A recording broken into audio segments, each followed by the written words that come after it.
Yes. Okay. All right. Bismillahirrahmanirrahim. Assalamualaikum warahmatullahi taala wabarakatuh. First of all, I would like to thank Dr. Huda and the team from TDPNI, headed by Prof. Aniza, for inviting me to have this sharing session about scoping review.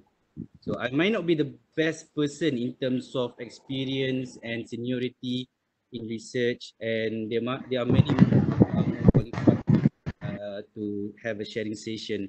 But I guess what I had experienced when I did my postgraduate training in health, I would believe will be helpful to share. After all, it's a very useful and very heavy topics, which I think in Malaysian setting is not taught yet as established.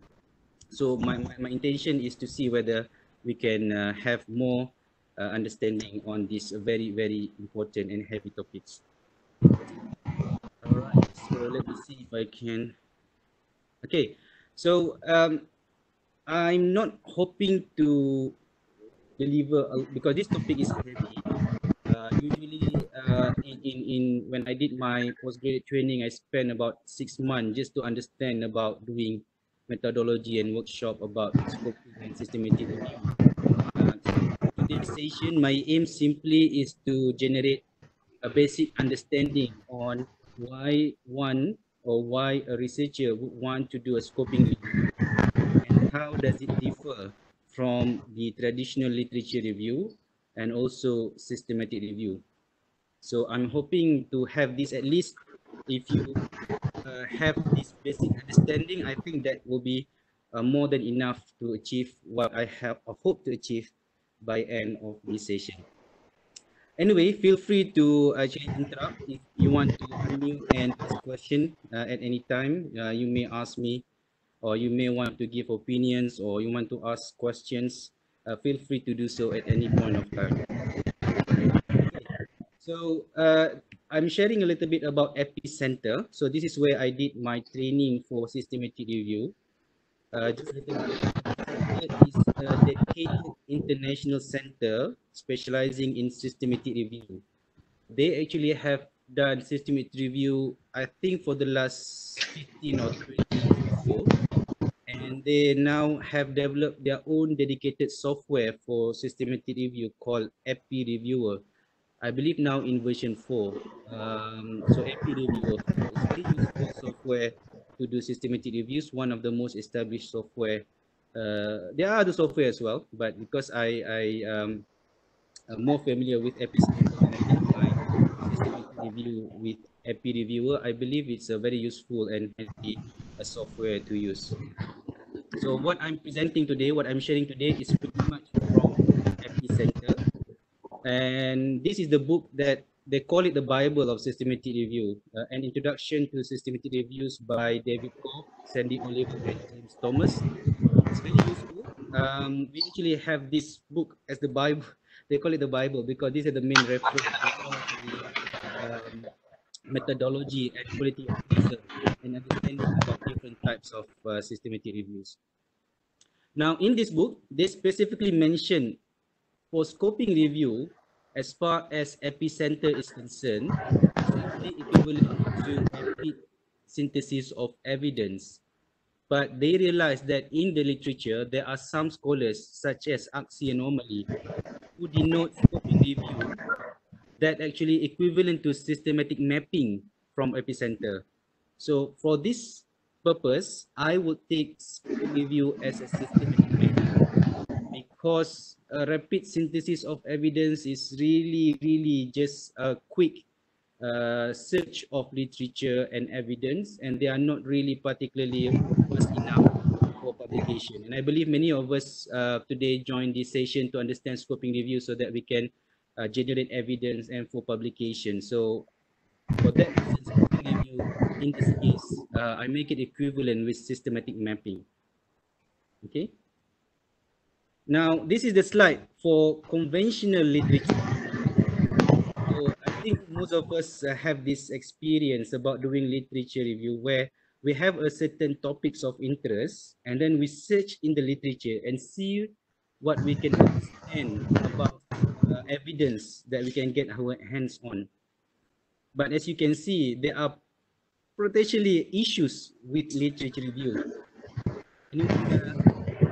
Anyone want to see what will be the problem with this kind of literature review when we talk about evidence?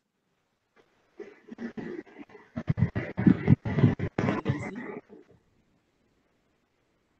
Oh, you can see the slide, yeah? I hope you not just shock sendiri. Boleh nampak slide ke? Yes, boleh nampak, Can see this. Okay, good. I think my Sarah tu kena mute. Keep on coming. Okay. All right. So with literature review, the problem mainly with literature review is because it lacks robustness and lacks transparency. There are two things that is lacking in literature review. Because it's not transparent, other people cannot reproduce the same results. Okay, because we do not know how reviewer actually done the literature search, how was it selected, how was the quality appraised, we do not know. So the reproducibility become an issue. Because of that, literature review is a relatively poor evidence in terms of credibility. Secondly, because it lacks robustness. As you can see from the diagram, the literature review basically depends on what we can get our hands on. So the nearest to us we can get our hands on, but those evidence beyond our reach of expertise, usually we're going to miss it. And this will create biases when we talk about evidence, because we may want to get evidence about one particular topic, but because our lack of robustness in terms of evidence searching, our findings may be skewed because of our limitations of searching. So that's why literature review is not particularly, it's good in terms of providing context. So I'm not going to undermine literature review's importance. It's very important, but when we talk about generating shortcut evidence in literature, it has its own limitation, and we need to appreciate that limitation, because that's when we realize why we need to do systematic review and scoping review. Now, if you notice, literature review also, by the name suggests, it's only search the literature that's published. So beyond the big blue circle, literature review not necessarily include evidence which is outside what being published. So that's another limitation of literature review, because we know that studies which produce positive results are more likely to be published than studies which are not. So we're going to have publication bias if you only search the literature without looking at beyond what is published, because that's what the findings that we found, that if you only search literature, we're only going to find literature or evidence that going to support one particular argument, because the one that do not support one particular findings may not get published. Okay. All right, so these are the main steps of doing a systematic review. Now, there are actually more to this in the books. I just put the main 5. Actually, it starts with engaging the stakeholders, and then conceptual frameworks, searching strategies, selection strategies, quality appraisal, combining studies. Actually, combining and statistical analysis should be separated. Combining studies, statistical studies, and communicating with stakeholders. So there are actually about 7 or 8 steps, but these 5 are the main one that we usually refer to when we talk about steps of doing a systematic review. Now, this is the main learning outcome for this session. I hope I hope to cram all of this into one slide. To see the difference between literature review, rapid evidence synthesis. So this is what UCL denote as scoping review, but in this case we just call it rapid evidence synthesis because we now consider scoping review equivalent to systematic mapping. Literature review, rapid evidence synthesis, scoping review, and systematic review. The first one about conceptual framework. So literature review, we don't usually see author or reviewer provide what is the conceptual framework about the literature review. The literature review actually part of research, and then conceptual framework is another part of structure of the research. It's not conceptual framework for the literature review itself. Usually that's what happens with literature review. Rapid evidence synthesis, yes, it does have a conceptual framework. Scoping review, yes, and system review, yes. Now, trial and error for scope on study, literature review, of course you are allowed. If you find yourself do not have enough studies, then you just search for more. Or if you find you have so much studies, you just ignore some of them. So you can do trial and error for literature review. Similarly with rapid evidence of synthesis. If you find your initial searching have returned like 1 million results, then you obviously need to modify your searching. If it is written only few hundreds, then you know it's too few. So you can play around with your search strings and search strategies until you find manageable amount of evidence. So that's two can happen with rapid evidence synthesis. You can manipulate your search string and your search strategy. Yeah. Dia makan ke? Dia makan apa? Makan apa? Hello? Boleh dengar ke? Hello? Can hear. Can hear. I think somebody did not mute. Okay. Sorry, I thought someone was asking question. Okay. All right. So, but for scoping review and systematic review, we are not allowed to change the protocol because that's where the transparency comes. And if we change the protocol, meaning that we manipulate our search strategy, our search strings, and that means we are not robust and we are not transparent, and the credibility of our review now is compromised. Because of that reason, to make sure that we are not manipulate or we are not going to change our protocol, all reviewers for scoping and systematic review are encouraged or strongly recommended to publish their protocols. The problem with publication is not many journals going to publish your protocol because it's just a protocol, it's not a finding. And to help reviewer facilitate this issue, many centers now are providing what they call registry. So you can register your protocol at certain centers such as Cochrane, Campbell. So this type of center, they actually provide registry if you want to do a certain protocol for your scoping review or your systematic review. The reason for this register is because number one, they can help you identify whether any similar reviews had been done. So number one. Number two is if we register with them, when we publish our findings, we can actually trace back our protocol to what has been registered. That way we can demonstrate that we are not changing our search strategy, our screening strategy, and our selection strategies because we have registered the protocol. So that's why scoping review and systematic review, they are much more transparent and robust than rapid evidence synthesis and literature review. Number three, reviewers in the field experts, one who are not expert can still do literature review, not a problem.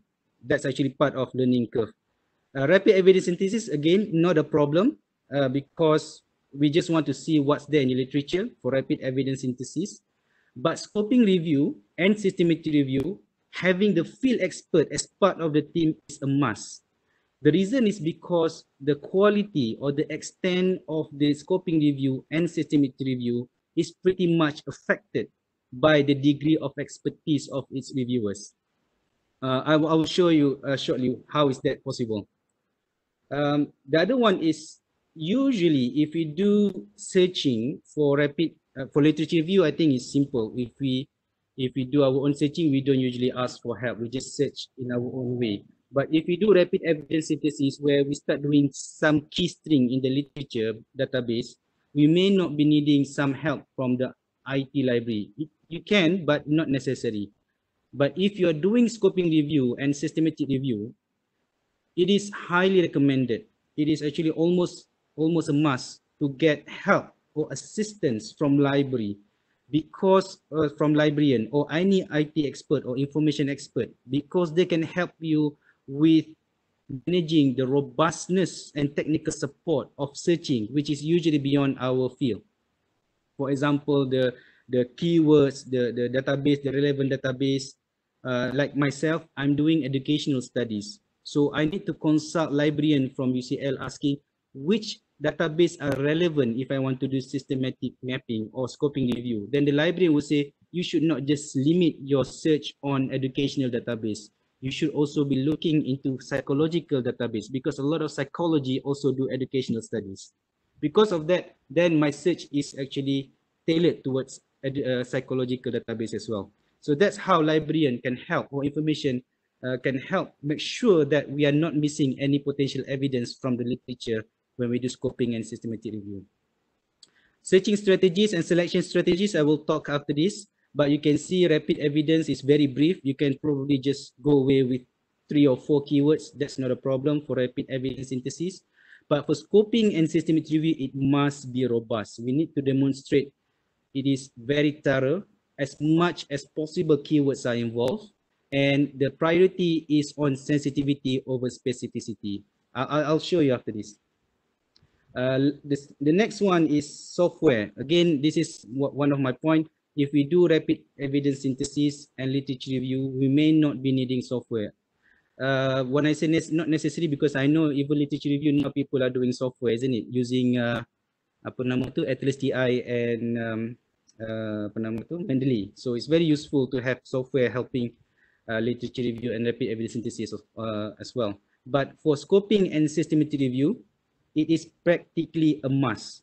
When I say practically, means it is still possible without software, but it is just not practical, because you will be managing thousands, if not hundreds of thousands of data. So it is not possible without assistance from the software. So this is where one of the software I mentioned before was FP Reviewer. But at the very least, what you need is a reference manager like EndNotes or Mendeley, because you need to manage all this data in one place. But that's the very least. If you apply a dedicated software like FP Reviewer and RefInfo, that's even better. That's much more transparent and robust. And the last one is on quality appraisal. This is where scoping review and systematic review starts to differ.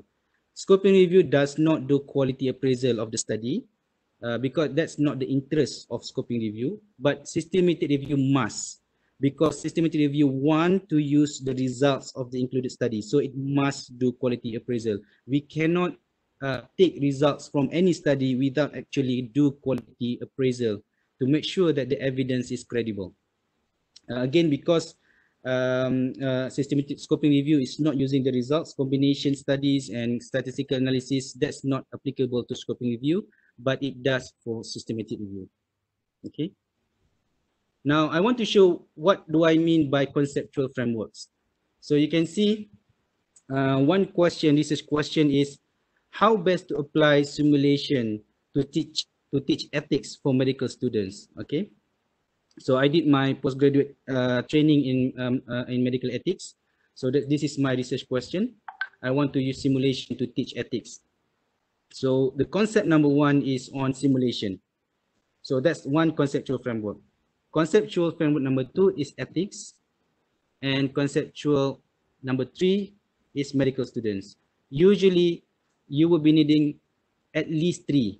You can have 4, but 3 will be usually enough, but definitely not less than 3, because your search strategy will depend on your conceptual framework. If you only have 2, you will not be able to manage a lot of results from your search strategies. I will demonstrate after this. So anyone want to guess what would be the concept, want to suggest what would be the conceptual framework for research question number 2? Is scaffolding the best treatment for low limb cellulitis for diabetics? So they want to see what the literature says about this. Anyone to suggest conceptual framework for this question?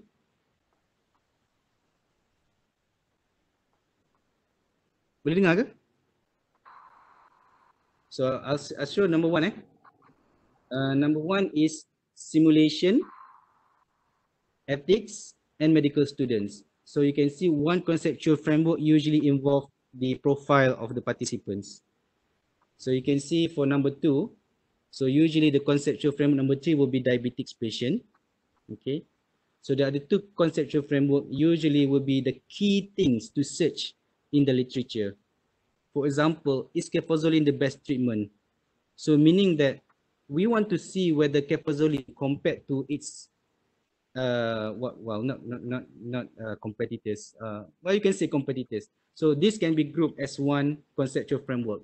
For example, we can call this antibiotics. So that's one conceptual framework, antibiotics. And then lower limb cellulitis, you can have that. That's the pathology that we want, that we interest in. So that's another conceptual framework. The same thing for the last one. Can we do online teaching on entrepreneurship for university students? So the conceptual framework number one can be on entrepreneurship, number two on online teaching, and conceptual framework number three on university students. Now, it is very important to establish conceptual frameworks before we do systematic or scoping reviews, because this will determine everything about our search strategies. Our search strategies, on the other hand, will determine our selection strategies.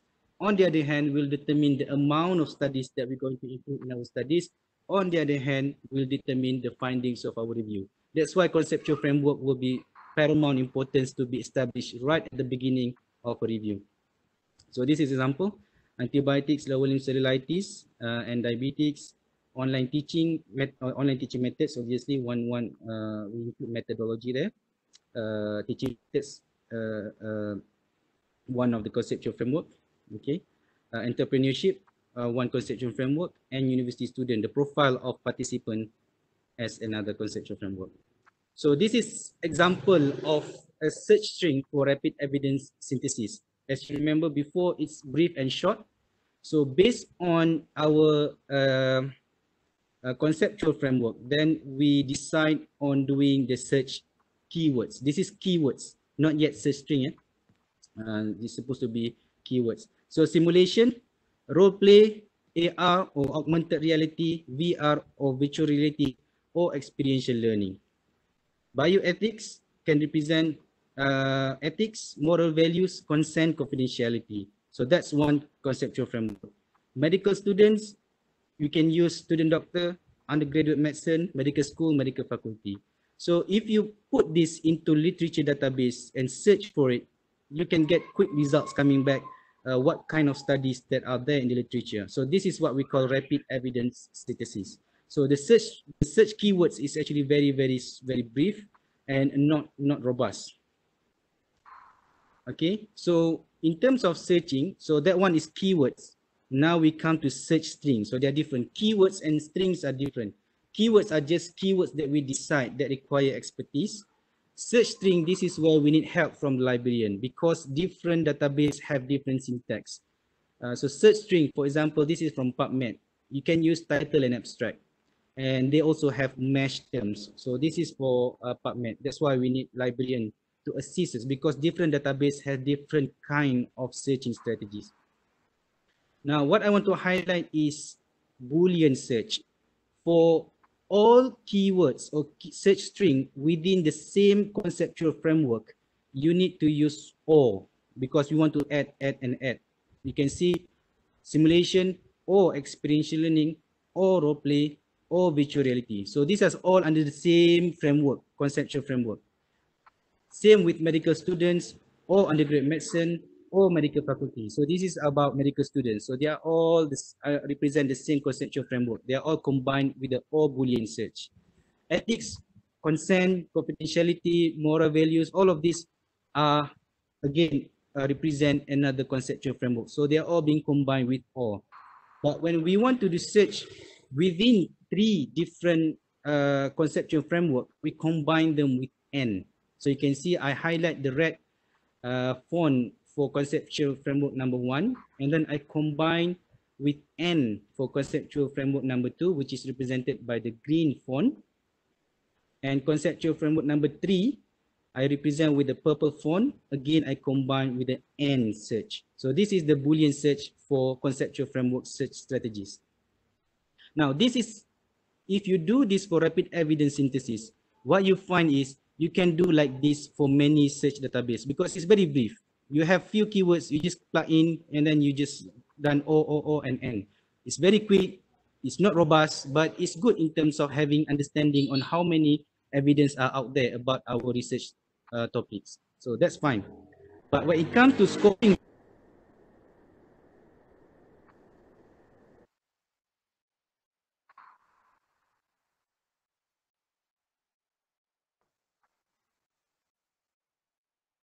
ethics education. So these are three conceptual framework, and they are represented by as many terms or keywords as possible.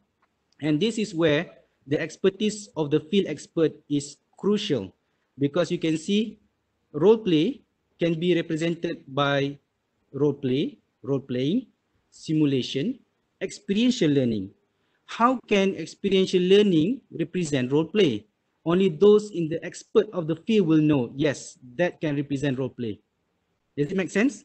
Because those who are not in the field will not be able to get that keywords which represent role play, scenario-based learning, standardized patient, simulated environment. So these are keywords that can represent role play.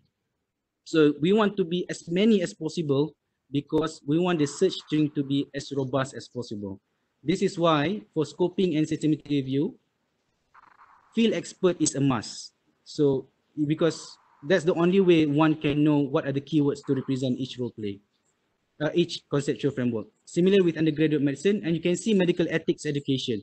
There are ethics, clinical ethics, bioethics, medical ethics, consent, informed consent, autonomy, confidentiality, method competency, beneficence.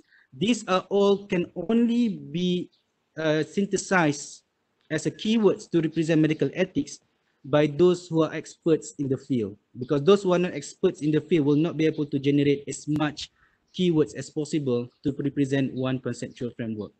So this is why for each concept, for scoping review and for systematic review, having a field expert for doing systematic review and scoping review is a must. Otherwise, the search strategy will not be robust. And if the search strategy is not robust, the scoping review will be as good as literature review or rapid synthesis of evidence. It will defeat the whole thing about doing a scoping review. Okay, so this is example of keywords. Now, when it comes to search string, so this is the search string for the same keywords. You can see because it's too many, you cannot do one search string like rapid evidence synthesis. So the key of doing a search for that kind of robust search is to do by compartmentalize it into set of searching. So here we have search set, conceptual framework number 1, and these are all the keywords in terms of title and abstract and mesh terms. Okay, and again we need help from the librarian to conduct this, because I think PubMed is okay, we are familiar with it, but if it involves other databases, each database has its own way of syntax of performing certain searching. So that's why we need those who are expert in technical support to help us. So we do one search, we got search set number 1, we got one written, so 23,000. We do another search, all are combined by Boolean OR. Remember, because they are all representing the same conceptual framework. Search set number 2, we done all OR, combine all of them with OR, and then we got 62,000 studies coming back. And the last one, the medical ethics education, this is an example, yeah.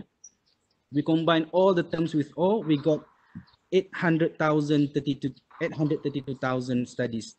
After we have done all of this search, the final one that we're interested is actually S1 and S2 and S3. Now the Boolean search for combining between different conceptual framework is N, and then we got the final version is 998. So this is an example how we conduct a search strategies for scoping and systematic reviews. But this is only one database. Remember, we need to get as many databases as possible, sometimes up to 6 or 7 databases.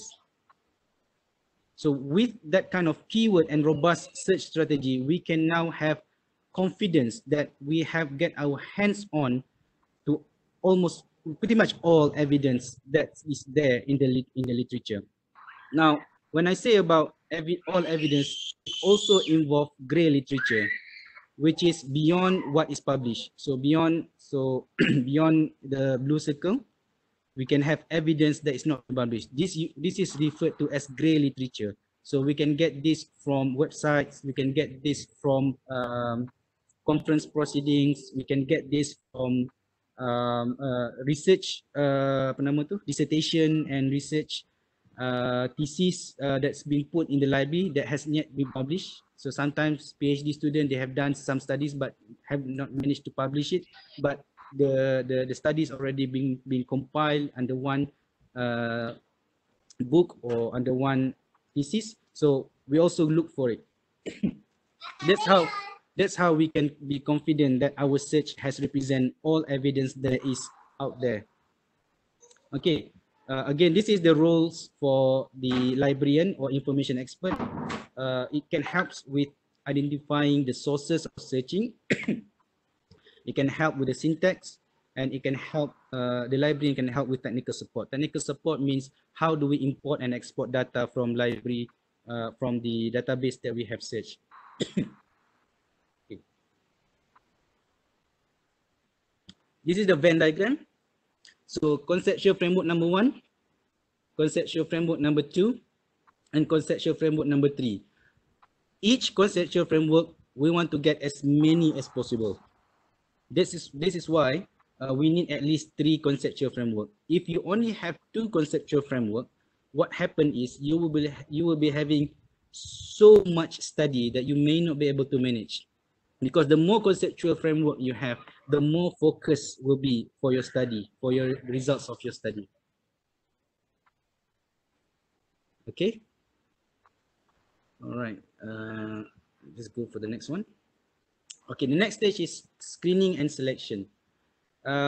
With screening and selection, the first thing that we need to establish is the relationship between reviewers. This is very important because what happened is the relationship between reviewers actually affect how the studies are selected. For example, if we do a study on education, and then you have an educationist as one screener or reviewer, and the other one is non-educationist, and then they do screen together.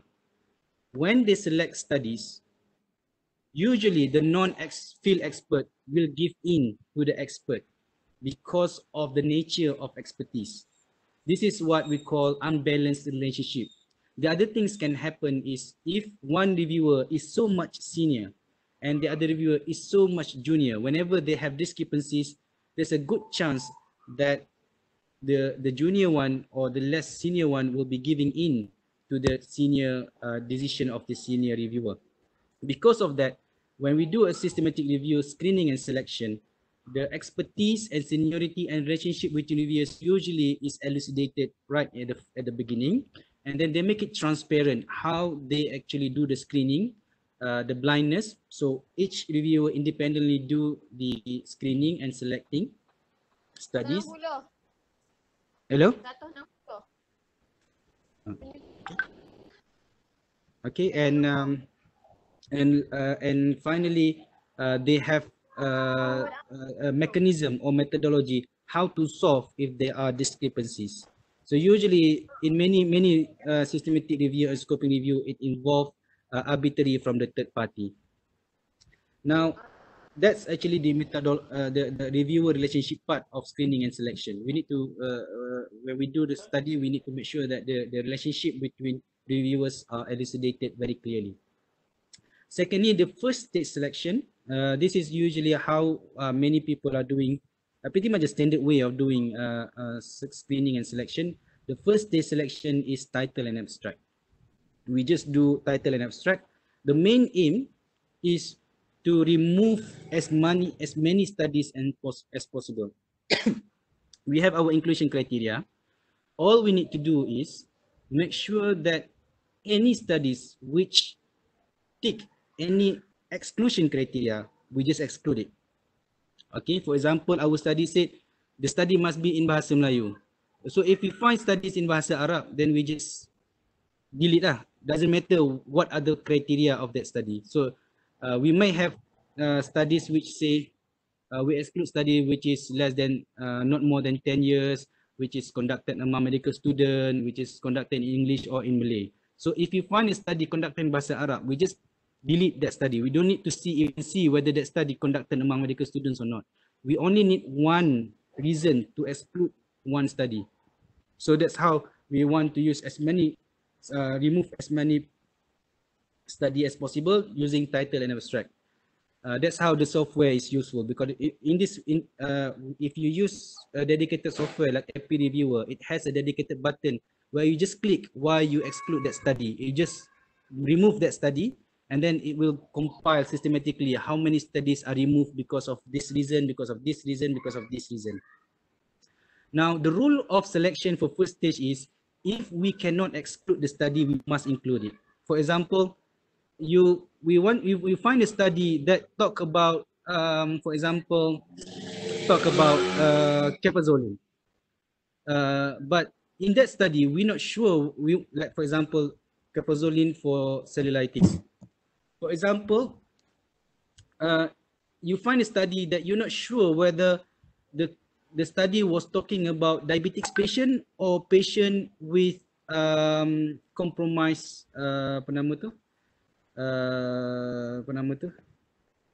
glucose intolerance. So you're not sure. So because you're not sure, you must include that study. You only remove studies that you have sure is not relevant to your research question. If you're not sure, then we're going to include it. Because the second stage selection involves a full text selection. Now, all of the study that we cannot remove during first selection, we need to go through in full text, see whether that study is relevant to our review. Okay, so Prisma is helping, very useful. So they help with providing the format of selection. So usually identification, screening, eligibility, and inclusion. So this is first stage screening, title and abstract. Second stage is full abstract, full text screening. What I want to highlight is what I find many of my colleagues that regard Prisma is the methodological approach to systematic review. That actually not technically accurate. Prisma only concerns on reporting format of selection. So it's just format, because underpins that screening for title and abstract is much more complex selection methodology, such as what I mentioned before, the relationship between reviewers, the expertise of the reviewers, the use of keywords, the use of search string. All of these, they are more in depth. So Prisma is helping us in terms of providing what are the format structure to report our review. But in terms of more in-depth methodology, we need to look for more robust and more thorough reference. But it's useful to use Prisma as one of the guide on how we are going to report our selection of studies. Okay, now this is where, after we've done selection of study, let's say we have selected a good number of studies. If we want to proceed with systematic review, we will be needing to do a quality appraisal for the study. But that is not the case for scoping review. In scoping review, we are not going to do quality appraisal. The reason is because in scoping review, we do not have interest in terms of findings of the study.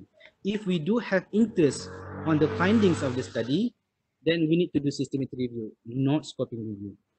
Scoping review, it's dedicated to catalog or map to understand what are the nature of the studies that's included in the search strategies. And more often than not, this is actually more useful and more informative for policy making and practice than a systematic review. So there are a lot of debates on the usefulness of systematic review, but there are less debates on the usefulness of systematic mapping or scoping review, because scoping review can be very helpful and a lot more information can be gained from scoping review than systematic review in many cases. The reason is because scoping review is too narrow in focus. Okay, most of the time, not always. Most of the time, systematic review is, of course, is much more useful when it comes to decide whether an intervention is effective. Usually systematic review is much more important than scoping review. So each of them has its own usefulness. But I want to highlight that scoping review has its own reason why it needs to be done.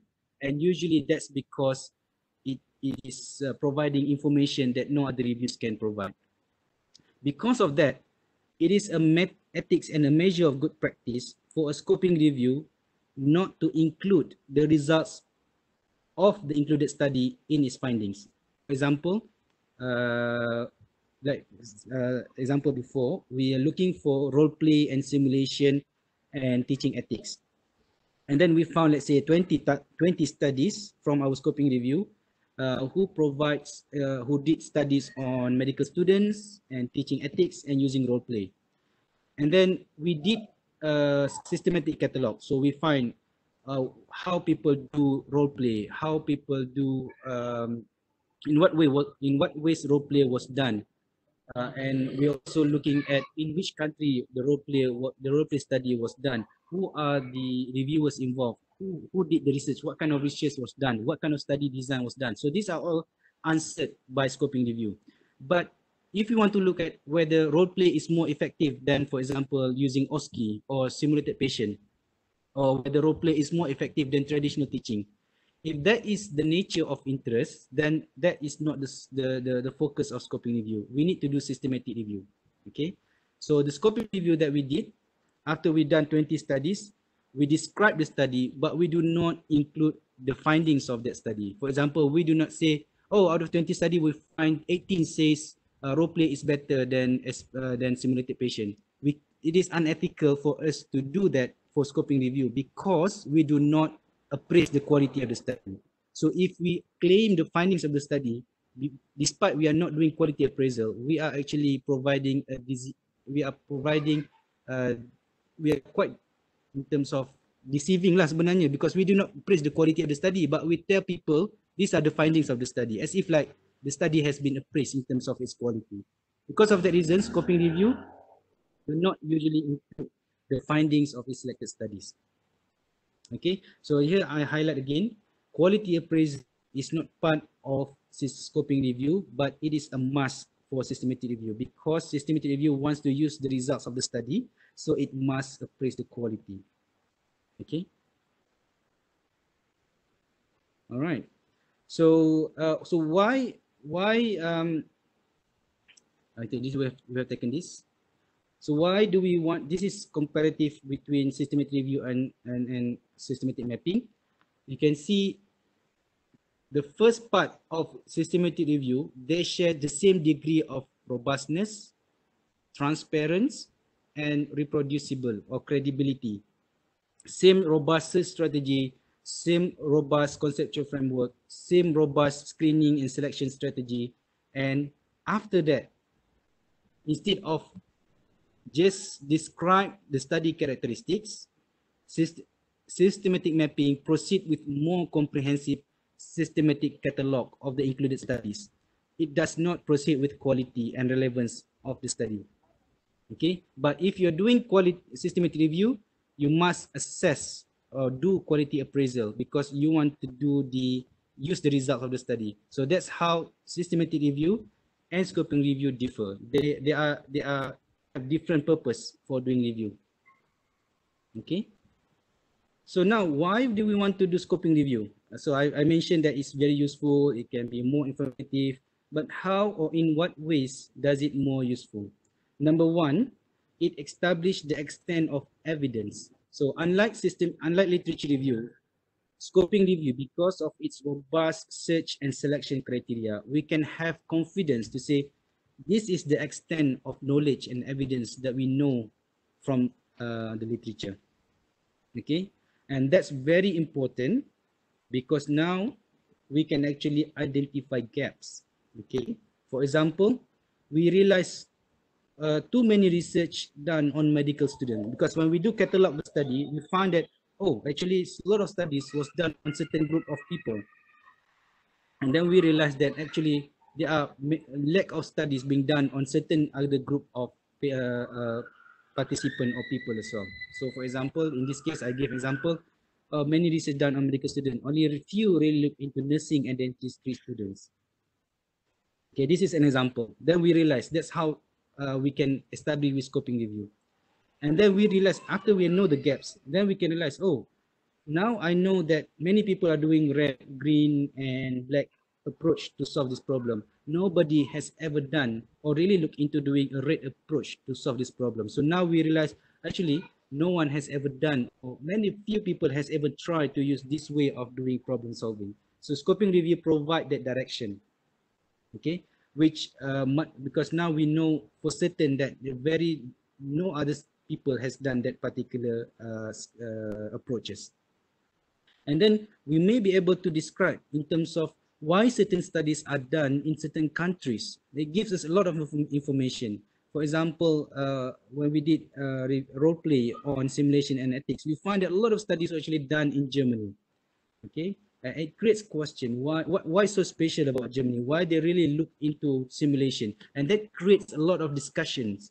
What are the nature of their practice? Why they really like to do role play? Why other countries do not do the same degree of quality or quantity of research on these topics?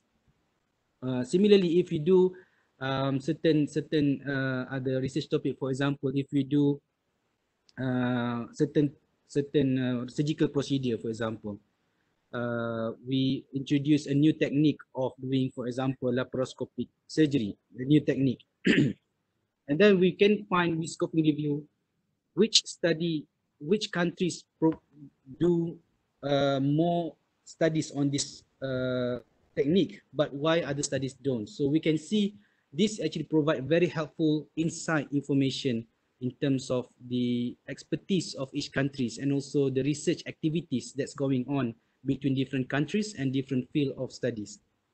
It would be very in-depth discussion can happen and take place just by having this information. The other thing is important is the other thing about scoping review, it really helpful with fidelity of complex intervention. What I mean by fidelity of complex intervention is we want to know how people do things.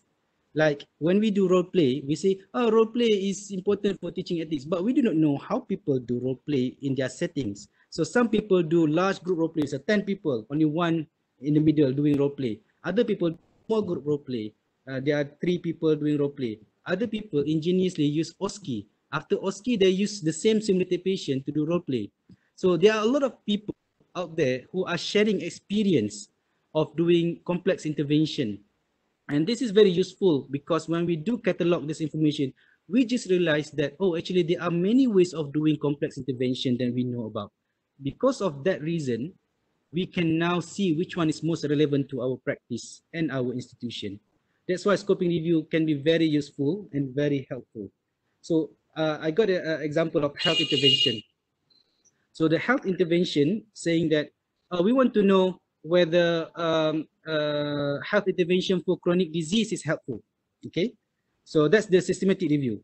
But when they do until stages of scoping review, they realize actually there are many ways of doing health intervention. Some are using allied health to provide education. Some are using medical doctors. Some actually decide to use a community program where patients who have recovered from certain illnesses become advocates and educate other people. So we just realized from doing scoping review that there are many ways of doing complex intervention, and then it becomes suddenly more option to us to learn from other people's experience. And this is why it becomes very useful for policymakers. Okay, experience sharing. Okay, because many people are just doing publication, publish their experience so that other people can learn. By doing scoping review, we can catalog all of this experience and learn from it one by one. That's why it's very helpful because not all the time you want to know what is the best evidence. Sometimes you also want to know what are experience of other people doing the same intervention, and that really helpful for decision making. The other thing about fidelity of complex intervention is for those who are doing, my colleagues, many of my colleagues doing master research and PhD research, they usually do scoping reviews to develop framework. The way they develop framework, again, they capitalize on other people's experience. Like a friend of mine doing scoping review on PBL. He wants to know, so he wants to develop a new model of doing PBL, which is more effective. But before he does that, he wants to know other people has done PBL in what ways. So he wants to know some people doing PBL only for preclinical year, some has done PBL for the whole 5 years, some only do for clinical years, some PBL only for certain discipline like physiology and anatomy, but for other pharmacology, they use standard. So there are a variety of practices out there.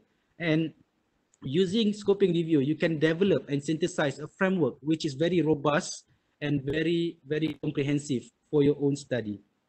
So that's why scoping review is very, very useful.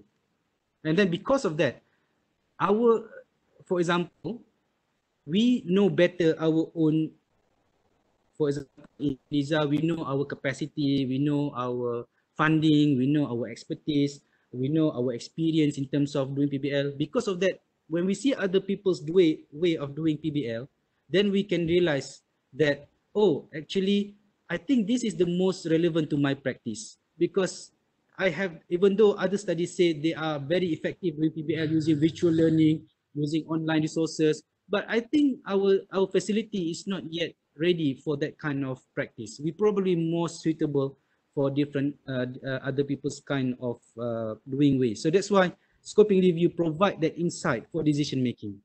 Okay. Another thing about good thing about scoping review is because you have broad information, it actually actually guides us to see whether we can proceed with systematic review. For example, if we do review, and then we only found only 3 studies that talk about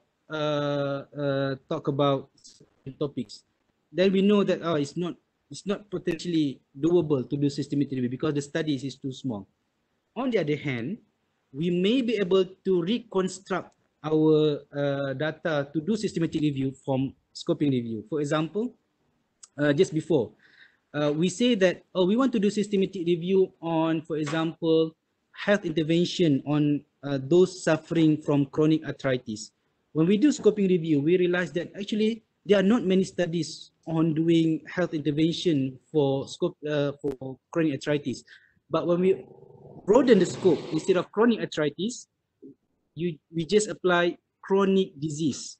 Suddenly we realize, oh, now we have enough study to do systematic review, because now all other studies that also do other chronic disease not related to chronic arthritis can also be included. So that's why systematic mapping is very useful as a precursor before we proceed with systematic review. And the last one is why scoping review is important, is because scoping review guide or protect us from falling a common trap of doing systematic review. The common trap is we want to be too narrow in focus for systematic review, that our findings end up being less helpful for policymakers. I give you an example. When we decide on doing, for example, intervention to for example, we want to see how can we best teaching online for example, anatomy. So we want to say, we want the best evidence. What is the best evidence to teach online anatomy? So we decide, because we want the best evidence, we only want to do RCT, okay, randomized control trial, because that's the best study designs to get the best evidence from. And then we do RCT. When we do RCT, we only found 2 studies of doing RCTs. And then we conclude there's not enough. We need more studies to inform decision making on what is the best evidence, what is the best practice to do online teaching. And that's a very common pitfall of systematic review, because we are too narrow in terms of our focus, that our findings end up being concluding there are not enough studies, because it's too narrow focus. By having systematic mapping or scoping review, what happens is we can see the number of studies that is available.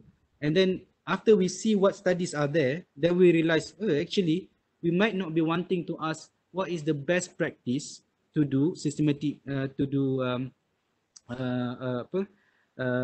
teach anatomy. Instead, what we want is we can do configurative systematic review. Configurative means instead of doing meta-analysis, we want to do qualitative thematic synthesis in terms of what are the main themes out there that drive useful online anatomy teaching. And that will be very helpful for policy making and decision for practice.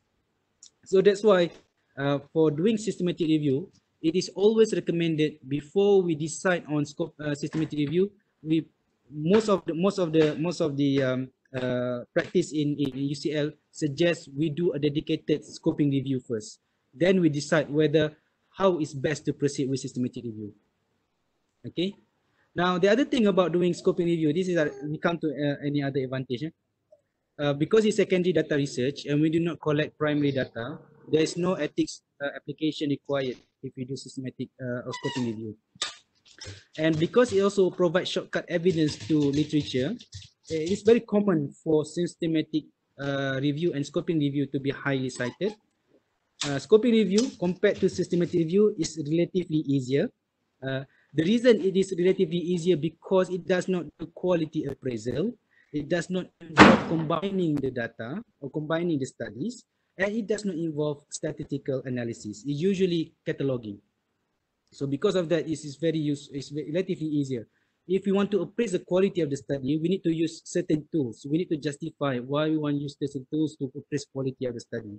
For example, if you want to do a comparative cohort study, we use Newcastle-Ottawa score tools. And if you want to use appraise RCT, there's a many tools out there in the Cochrane how to appraise RCT study, randomized control trial. And we need to provide justification why we use certain tools to appraise quality of certain studies. And then even after we have done quality appraisal, we then need to justify whether two high quality studies are justified to be combined together, because each study has different context, different profile of patients or different profile of participants. Because of that, when we want to combine results, we need to provide justification. So it's much more complicated than scoping review.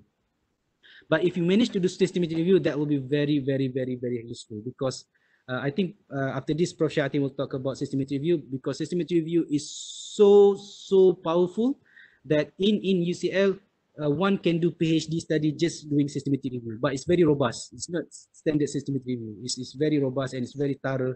It involves a lot of stakeholders engagement, so many things. So systematic review, if one can manage very well, it's really, really, one would say is the best evidence we can get. So again, I said maybe more useful if we want to know about the broad idea about what's there, evidence there in the literature. So it can be more useful. So the common pitfalls, the common problem with scoping review is lack of robust research. So I've seen many people claim doing scoping review, but they include like 3 or 4 search strings that's actually equivalent to rapid synthesis of evidence. There's no transparency. Selection is not clear how the study was selected. So they just say study was selected based on this. Not clear how the reviewers, relationship between reviewers are not clear. The transparency, because they do not publish the protocol earlier, so we do not know whether they have, during the process of review, they have changed the protocol of the study, so it's not transparent. And then field expert, this is very common. If, for example, we realize one is doing studies on health intervention, so obviously we need to have people who are doing community medicine, for example, people who are doing, if it is educational, then you might be needing those who are involved with patient, like social worker. If it is involved educational study, you might want to say educationist. So field expert is not there. That will limit the quality of the scoping review. Expert variety. So if, for example, all education is doing the same study, they not involve other expertise, then you can see that the scoping review will be very, very skewed, because it does not have expert inputs from other field. Okay, the stakeholders engagement is very important. I can give an example. Yeah? So there's one study. They really want to see whether PBL is effective. Okay, this is way back in 4 years ago or 3 years ago, and they said, I want to know whether PBL is effective. So they done all the search, and then true enough, after they done all the search, they found that okay, there's not inconclusive evidence, because some studies say it's effective, some studies say it's not effective. What happened is, when it comes to policymaker was saying, we actually do not need to know whether PBL is effective, because we know that if we do it properly, it will be effective. What we want to know is how to make it effective. That's what important for that research question. So that's how engaging stakeholders is very important, because at the end, our review will be used by stakeholders who are policymakers or the practitioners themselves. So in order to make our reviews become relevant to them, so they use our review, we need to engage with them. Similarly, like health intervention, we might be interested whether we provide education to patients is useful for their diseases or for their chronic disabilities. But for policymakers, they may want to know whether how much fund is involved. They want to know how much money they need to invest in terms of providing support to patients in community. So stakeholders may have different agenda than what we do have. When we engage with them, we may be able to make our review research question become more relevant. Okay, because at the end, we want to communicate the of our reviews so that it will be very useful for the policymakers and also for practitioners.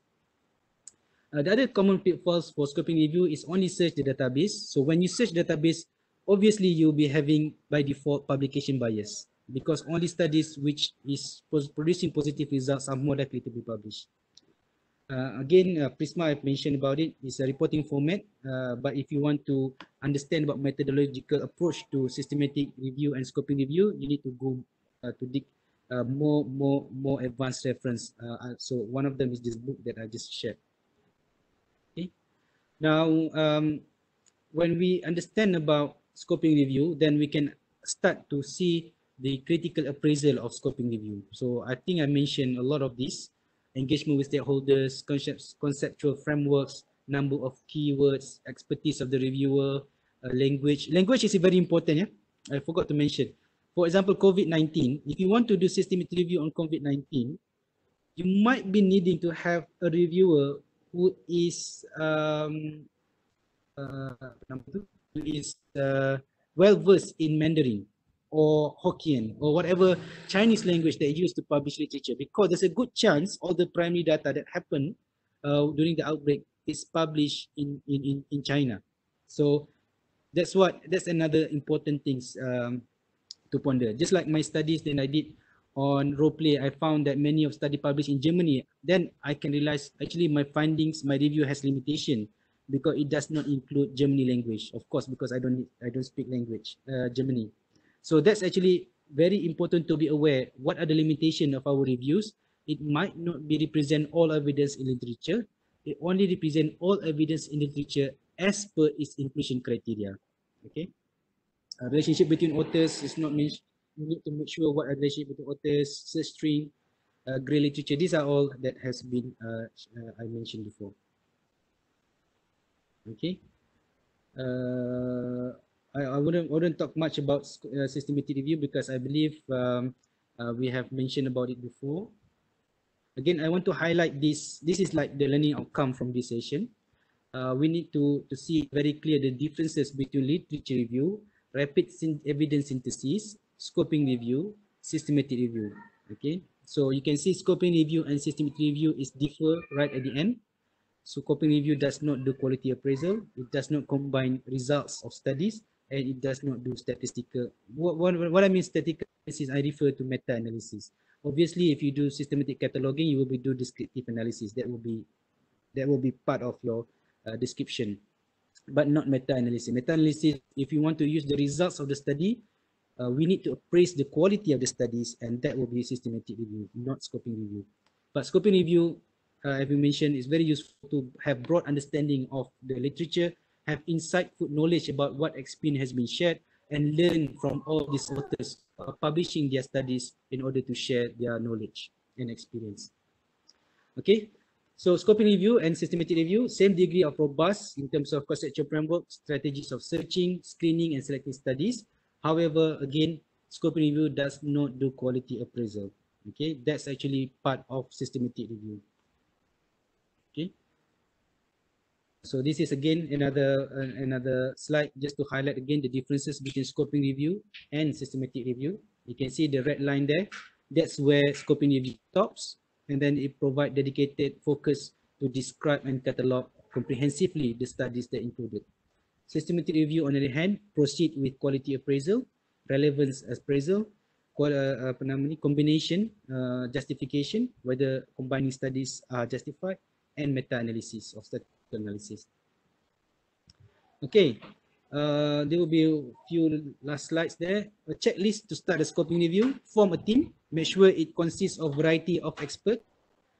Engage with stakeholders, meaning that if you want to do research on medical students and teachers, you might be thinking of, well, probably we should be asking lecturers, what do they find useful to know from the literature about whatever research we want to do. Research question, decide on the conceptual framework, not yet starting with the search strategy, start with conceptual framework first. Then using field expert, generate as many keywords as possible with the priority on sensitivity over specificity, meaning that any keywords that can represent the conceptual framework will just include. Okay. Perform rapid evidence synthesis. Actually, this is why we perform evidence synthesis, because we want to know the depth of our study. We want to do trial and error first, because if we do search strategy and really come back with millions of data, then we not be able to manage that. So we do rapid evidence synthesis first to see what are the amount of knowledge out there, and then during rapid evidence synthesis, then we can modify our search strategy to make it manageable.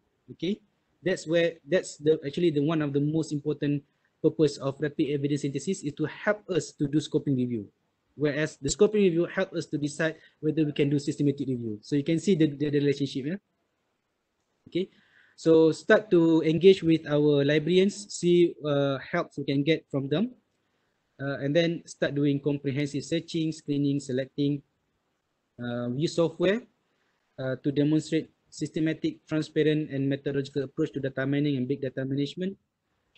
Systematic catalog, meaning that we start, if possible, if we do scoping review, use a standard data extraction tool. We can create our own, meaning that what exactly the data that you want to catalog, we provide that data catalog or extraction tool first when we publish our protocol.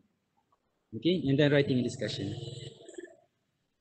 Okay, this is more complex issue on systematic mapping, scoping review, systematic review.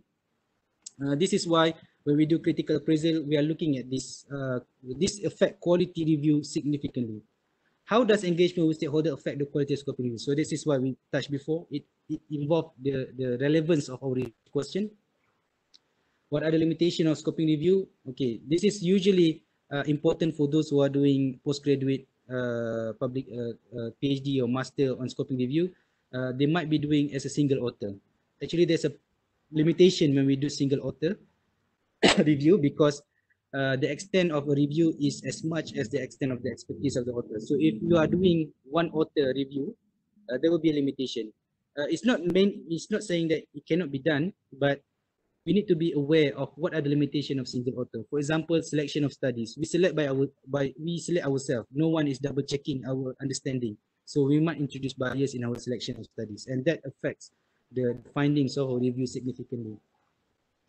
And then how does having more than one author and having authors with variety of background improve the quality of a review? So this is another question to ponder. Another one is how often we have systematic reviews who wants to look at the best evidence, end up concluding that their finding is inconclusive and need further studies. If you look at this systematic review in the literature, there are so many of them that they provide a very robust systematic review, but at the end they conclude that we need more data. We just cannot conclude.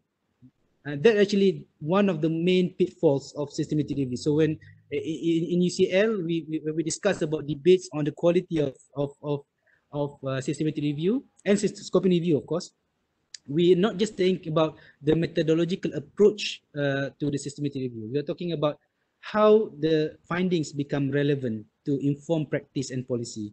So if the systematic review is so powerful, so robust, but at the end it just conclude need further study, then there's a problem in terms of the research question that has been constructed. It might not be engaging with stakeholders in the first place. Okay. Okay, so we talk about how scoping review can be relevant to policy making. Okay, but I want to highlight systematic review is actually more powerful in terms of best evidence, degree of evidence. So I just want, because I'm giving talk about scoping review, so I'm talking all the good things about scoping review. But if we're giving talk about systematic review, then I'll be talking about all the good things about systematic review. Because systematic review, if done properly, it is actually the best evidence. There are a lot of examples out there. I can give you one quick examples. There's one, if you know apa nama, the history of Cochrane's library, they actually founded by one research question. They do not, they wonder whether pregnant women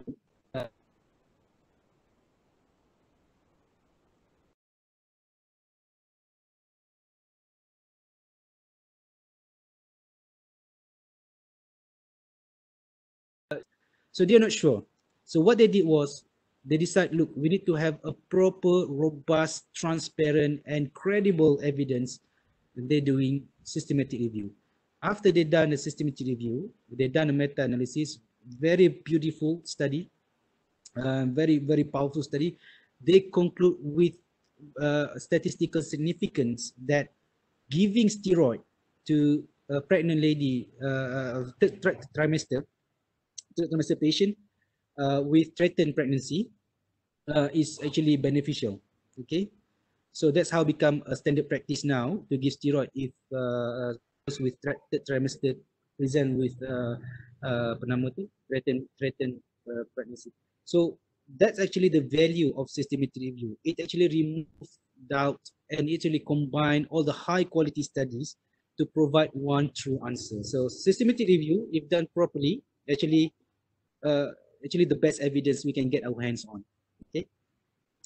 All right. So okay, the last one question I want to highlight is, after we done, this is actually just question to ponder, not relevant to scoping review. But if you're interested to know about where to go after scoping review, if we do robust quality appraisal, do high quality study means that we can now combine them together for meta-analysis. So that actually one of the things that many critical appraisal that is focusing on, because just because two studies are high quality, for example, we've done quality, but that does not mean they should be combined together. Okay, because sometimes the profiles of the patients, sometimes the intervention, the nature of the intervention, sometimes the scope or the focus of the study, they are so different that combining them together actually may not be the best practice. So these are one of the things that complexity of systematic review and scoping review. But I want to highlight that for this sharing session, there are differences between scoping review, literature review, and systematic review. And I hope that having this quite a call it details comparison can help us identify the differences between these three. Okay, any questions so far? Thank you.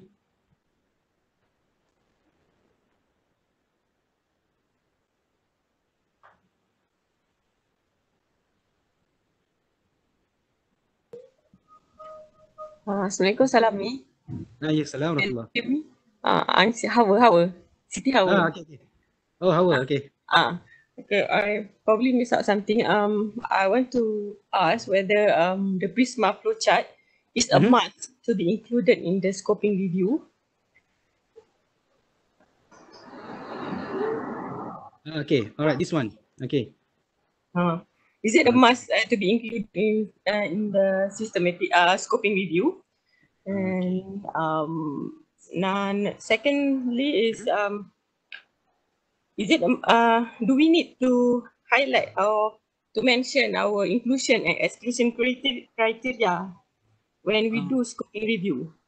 Oh, okay. Thank you very much, Dr. Hawa. Again, this is very good sharing. Okay. You share something which is very useful for us. Thank you. Okay, thank you, Dr. Hawa. It's been a while since I talked to Dr. Hawa. Okay, the question number one is on Prisma. Do we need to follow the format? The answer is, it is highly recommended. because when I was we did when I was in UCL, almost all studies they provide screening and selecting strategies exactly as recommended by Prisma, meaning that we start first stage selection using title and abstract, and then after we try to exclude them, okay, we manage to exclude how many, and then those we not able to exclude, then we include for the second stage selection, which is for full text selection.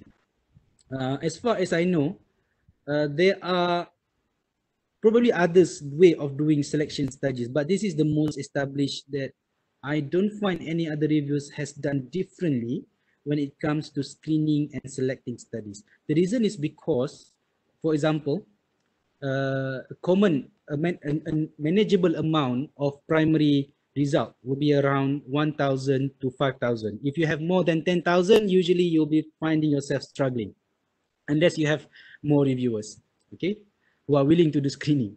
But again, the reviewer should not be delegating job. They should do all together the same reviewing. They just do that blindly. So between 1,000 and 5,000, if we don't do title and abstract, meaning that we straight away doing full text screening, it will not be manageable because it's too much in terms of doing screening at the first stage. So that's why title and abstract usually is recommended. And secondly, this is one thing that I want to highlight that has always been the emphasis of reviewers when we did in UCL was, even though the number of studies appear to be less and less at each stage of Prisma, okay, so we start with 6,000, in this case 11,000, 6,000, become 31, become 61. It appears the studies has been removed and become less and less and less. But what we don't see is actually the amount of work is keep increasing at every stage.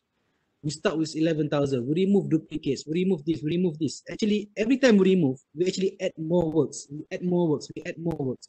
So at the end, at the bottom of the stage, we have the very least of number of included studies, but actually the total amount of works that we invest to have that number is keep increasing. So that's why the Prisma format selection or reporting is recommended, because that's usually the most manageable way. But I guess if you have any other way of reporting it, I think they should be okay, as long as the key is transparent and reproducible, so other people can reproduce what we found. So I think that should be fine if we can produce the same search. But to be honest, I myself never see any other way of reporting apart from this standard reporting format. Secondly, the inclusion and exclusion criteria. I think I actually did not emphasize enough, I think, in my sharing session. Actually, that's the crux of our systematic review or scoping review, because when we want to remove studies during screening, we are looking at the exclusion criteria. So it's very important if we include exclusion criteria in our so exclusion and inclusion criteria, we can change it when we do rapid synthesis evidence. That's how we manipulate the number of works we can invest to do a review. But the moment we do systematic review and a scoping review, we cannot change it. We cannot change it anymore. The reason is because before we do scoping and systematic review, we are strongly recommended to publish our protocol or register our protocol, so that we can demonstrate we are not changing our or manipulate our searching and screening strategies. So when we do screening and selecting, the inclusion and exclusion criteria is all there is that we can rely on to filter out how many studies that we need to include in the final review. So that's why it is highly important. It is very important, and that is the crux of the systematic review. Okay ke? Hawa? Dia tahu?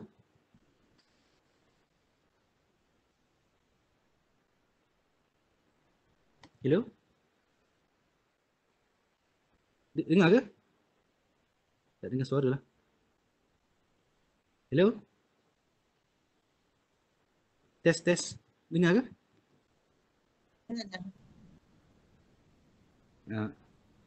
Saya dengar putus-putus. Ada soalan lagi ke?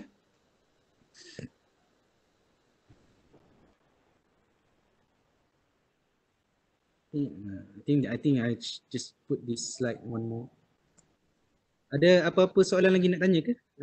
Especially kalau ada terminologi lah yang saya perasan yang ramai nak ni, yang ramai mungkin many that's not yet clear.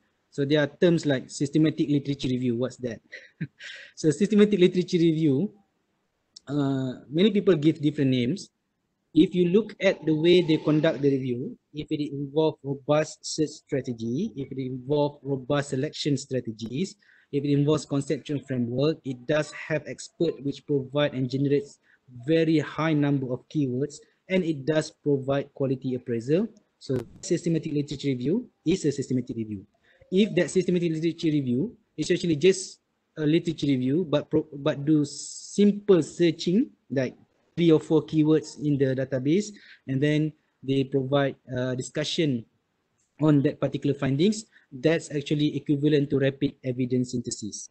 Okay, so that literature review is another literature review with rapid evidence synthesis. It's not scoping review, it's not systematic review. Okay. Any other question? Assalamualaikum, Salami. Assalamualaikum warahmatullahi. Yasrul here. Thank you for the very good sharing. I just want to ask, without in scoping review, without quality appraisal, how about the result and the discussion part? How it differ from the systematic review? Can you explain a bit about that? All right. Thank you, Dr. Yasrul. That's a very important question. I hope I can try to answer to the best of my ability, because that what makes a scoping review become unethical if we provide results from the included study when we do not actually appraise the quality of the study. So the way we do it is, for example, if we do scoping review, and then let's say I give example of let's say the role play again, role play, simulation, and medical ethics. So we found 20 studies, for example, 20 studies who provide information, and 16 studies said role play is better than SP, and another 4 said role play is better than lecturing. Okay? So we have the information in these 20 studies, but because we are doing scoping review, we do not appraise the quality of the study. So the results of that study, we do not include in the results section of our review. Usually what happens is, as a measure of good practice, we provide that results from these 20 studies. Says 16 says role play is better than SP, 4 said role play is better than lecture. We bring that results, we put that in the attachment, in the appendix, and then we put in the discussion. As a measure of good practice, this study will not be discussing the results or the findings of this included study because the quality has not been appraised. But for the reference of the reader, we provide that information in the appendix of this review. So we provide that information because the reader might want to do systematic review, so they might want to have that results. But we do not put in the main body of review because we do not want to deceive the reader, as if like we have done quality appraisal and then now we claim, oh, actually role play is better than SP, whereas we actually do not appraise the quality of the study. If I'm not mistaken,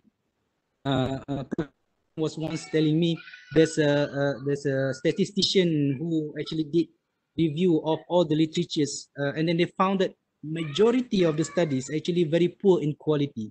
So that's why when we do systematic review, we do scoping review, because we do not include we do not do the quality appraisal, we include the findings of the study in the appendix, and then we mention whoever want to see the results of that can see the appendix, so that we don't deceive. Because if we put in the findings of a section, we say we found 20 studies, and then out of 20 studies, 16 shows role play is better than SP. for the eyes of the reader, they might be thinking, oh, the reviewer actually had done appraisal, and then now there's evidence that role play is better than SP. But actually, that's not true, because the reviewer hasn't done quality appraisal. So that claim, or that statement that role play is better than SP cannot be considered as evidence, because the quality has not been appraised. Boleh ke?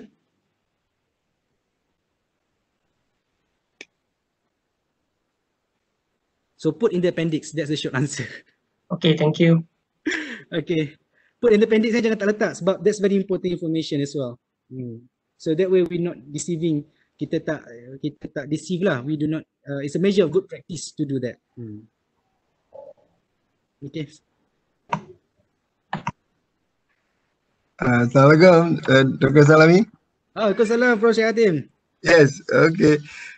It is a very good, comprehensive summary of 3 or 4, what you call it, the reviews. It is very good, right? And thank you very much that you have taken many things. I mean, I don't need to talk about it in my coming talk for systematic review. No.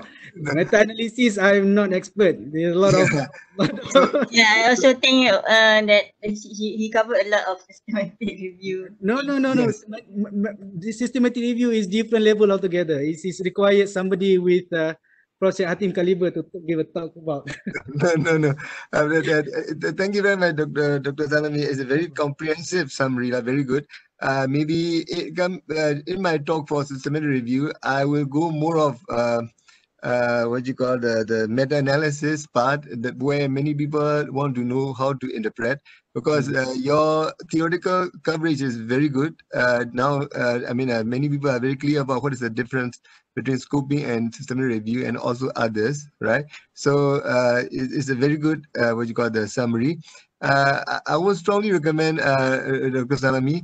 Actually, I want you to give this talk for postgraduate students, because as I mentioned, I went for one workshop. I was invited to screen all the proposals, and found out that they claim there's a systematic review, but at the end, out of around 10 plus, actually real systematic review was only 2. The rest all were mix of literature review and scoping and all that mix. So I would strongly recommend, why don't you give a talk at PPS? That'll be very good for postgraduate students.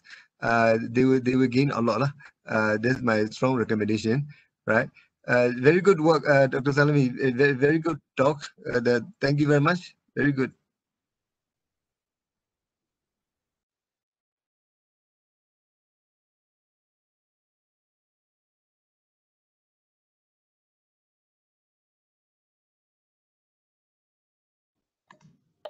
Hello, Prof. I just disconnected. Just joined back.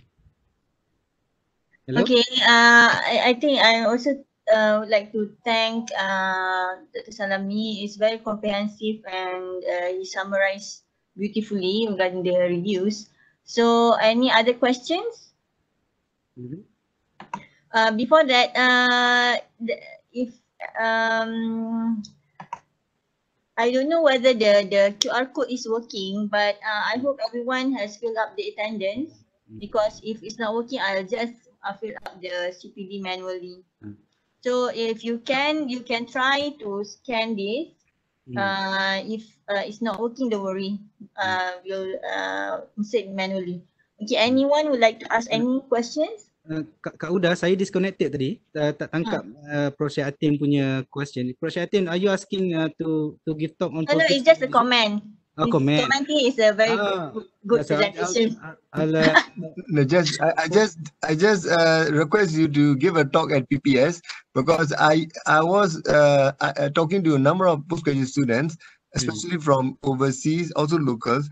They're not very clear about the differences among the different types, especially the literature review, the simple literature review that you mentioned about that, and then of course with the systematic review. So people claim the systematic review is not really systematic review. They just turn out to be literature review, or some try to do scoping. So the difference, should be highlighted. I would recommend you to give a talk at PPS.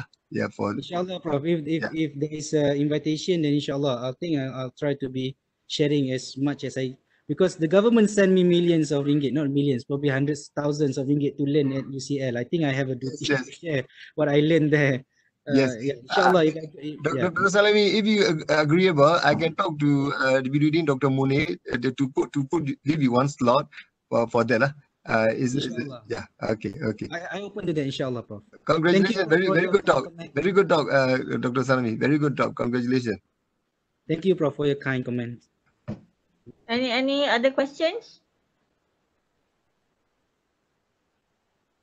Salami, if no, there's no questions, Dr. Salami, do you want to conclude or is okay? I think I've delivered my conclusion. Nothing much to add. But inshallah, if anybody wants to ask question, I'm still willing to answer after this, inshallah. Right, Thank you very Kak much all. and team also for inviting me. Anyone try to scan this QR code? Can. Now can scan already. Can. Okay. Please, anyone. Please scan it. It will make our job easier. So those having laptop, please scan this QR code. Okay.